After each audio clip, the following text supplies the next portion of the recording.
Let me ask you something. Have you ever really thought about it? When you send a prayer, a really deep intention, out into the universe, where does it actually go? I mean, what's the actual mechanism? The Zohar paints this incredible picture of a cosmic architecture, this series of celestial palaces or Heichalat that our consciousness has to climb through. It's not just this vague hope we're flinging out into the void, it's a real journey through a structured, divine system. And today, that's exactly the journey we're continuing.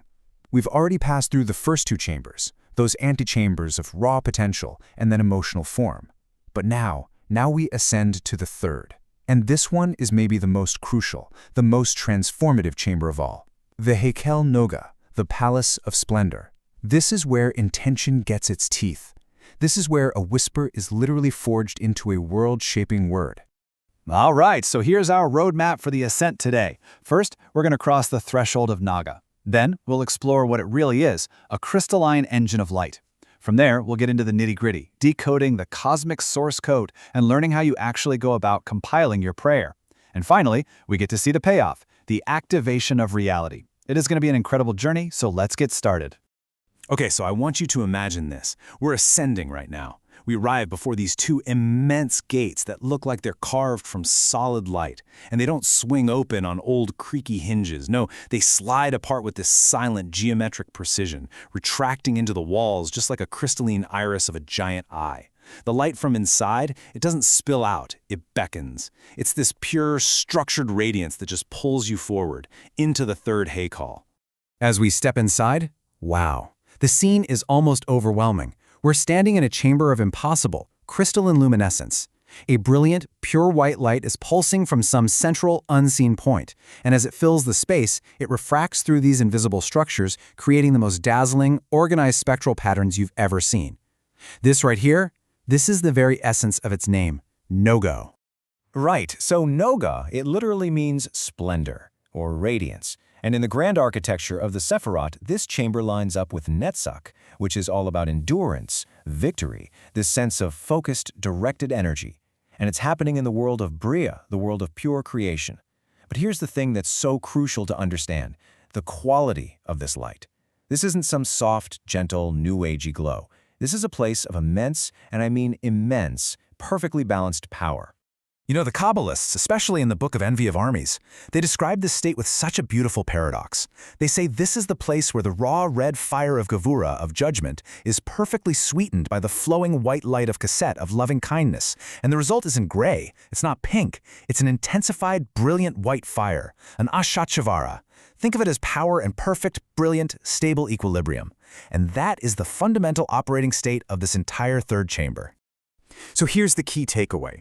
This chamber isn't just a beautiful place to visit, okay? It is not a museum of light. This entire Heichal is an engine. It's a processing hub. And the components of this engine, they aren't gears and pistons. They are the very building blocks of creation itself, and they're floating in the radiant air all around us. Just look around in this space. Floating and rotating in this brilliant light are 22 luminous glyphs. And what are they? They're the letters of the Hebrew alphabet. Now, according to ancient texts like the Sefer Yetzirah, these are not just symbols for language, not at all.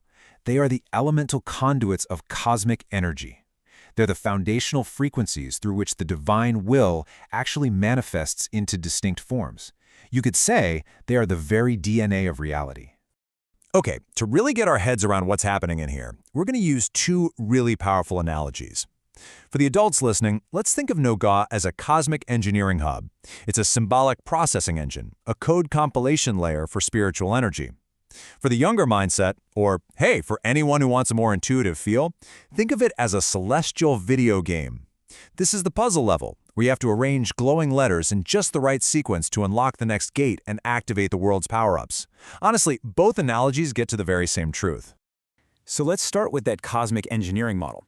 When a prayer or an intention arrives here from the lower chambers, it's basically raw, unstructured source code. Think about it. It's got passion, it's got desire, it's got all this emotion, but it has no structure. It can't actually do anything yet.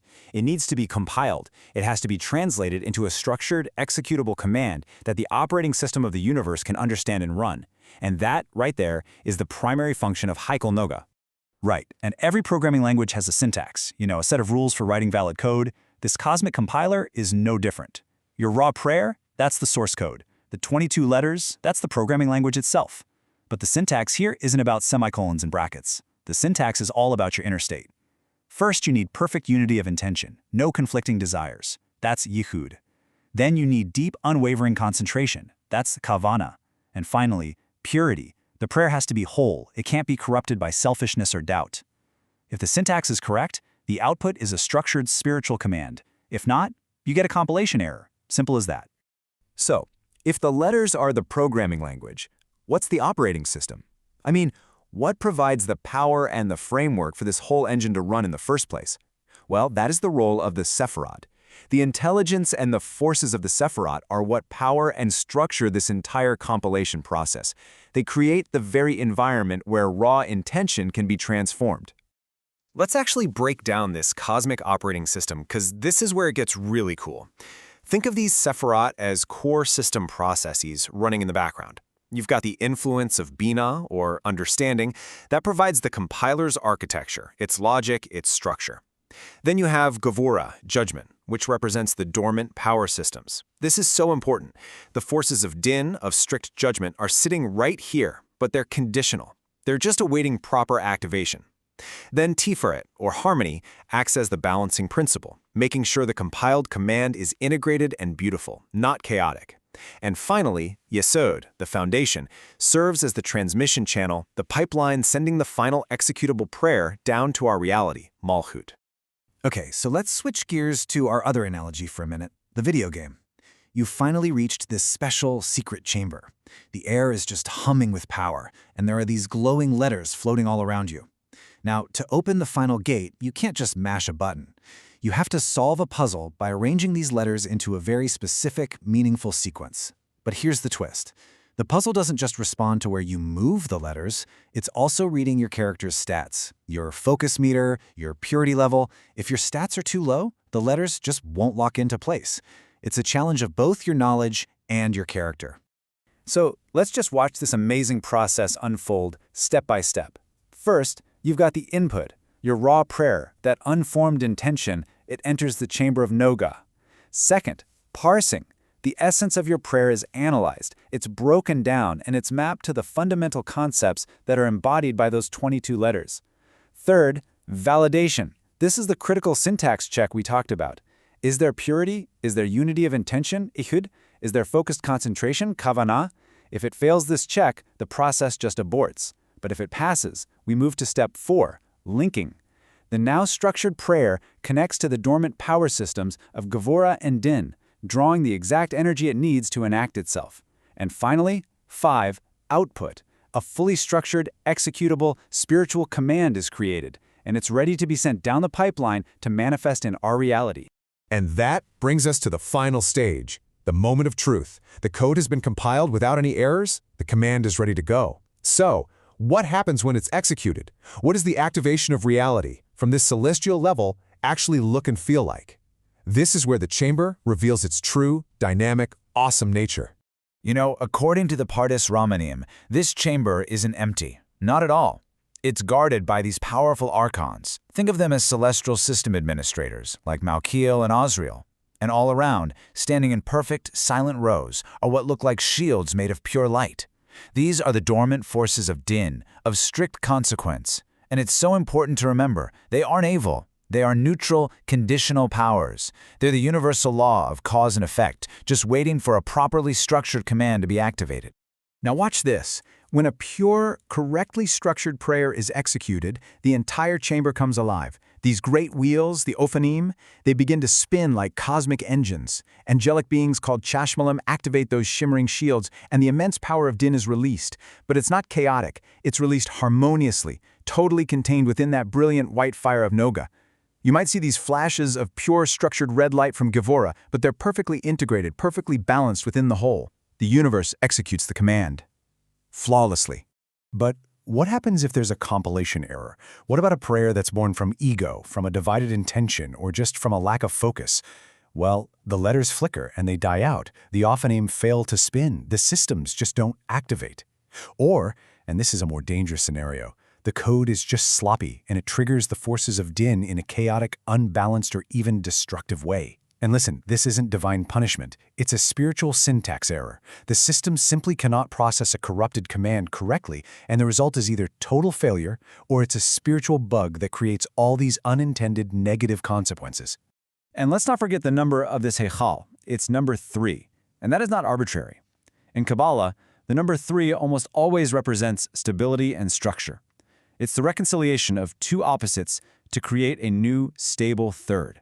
This is the third operational stage of prayer, where the raw emotion and potential from those first two chambers are finally given a structured, coherent, world-shaping language.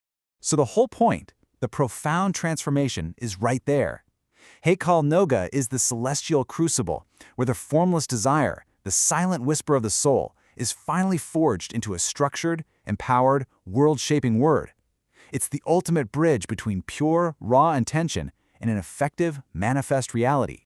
And you can almost see it, can't you? That luminous code, perfectly compiled, descending from Noga, traveling down through that channel of Yesod to finally manifest here in our world of Malshut. The journey of a single, pure intention is truly a marvel of cosmic engineering, a system perfectly designed to transform spirit into substance. And really, that leaves us with a pretty profound question to carry with us, doesn't it? Because this isn't just some ancient abstract mysticism. It's a map of our own consciousness. If this architecture is real, if our every focused, pure intention is truly a line of code being sent up to the cosmic compiler, well, what reality are we, individually and all of us collectively programming into existence right now? Thank you for joining us for this complete journey through the Pardes. We really hope these ancient truths help you and your family improve your own dimensions this week. And if you enjoyed this full chapter deep dive, please do us a favor and like, subscribe, and share which part of the journey really touched your soul down in the comments. We'll see you in the next chapter.